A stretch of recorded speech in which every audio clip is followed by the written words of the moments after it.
LPG আমদানি ও বাজারজাতকারী প্রতিষ্ঠান JMI industrial গ্যাসের 2 দিনের পরিবেশক সম্মেলন অনুষ্ঠিত হয়েছে। শনিবার চট্টগ্রামের সীতাকুণ্ড উপজেলার বারবকুণ্ডের 1 নম্বর টার্মিনাল চত্বরে জেএমআই এলপিজি বিজনেস পার্টনার্স মিটে ছিল নানা ধরনের আয়োজন। সারা দেশ থেকে 200 জন এলপিজি পরিবেশক, অটোগ্যাস স্টেশনের 70 মালিক সহ 3 শতাধিক অতিথি আলোচনা, খেলাধুলার প্রতিযোগিতা, জাদু প্রদর্শন সহ নানা আয়োজনে অংশ নেন। অনুষ্ঠানে পরিবেশকরা তাদের ব্যবসা পরিচালনার ক্ষেত্রে কিছু সমস্যা এবং তা সমাধানের প্রস্তাবনা তুলে ধরেন।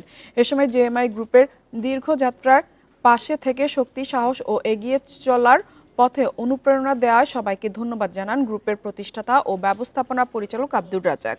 বলেন, পরিবেশকরাই ব্যবসার প্রাণ।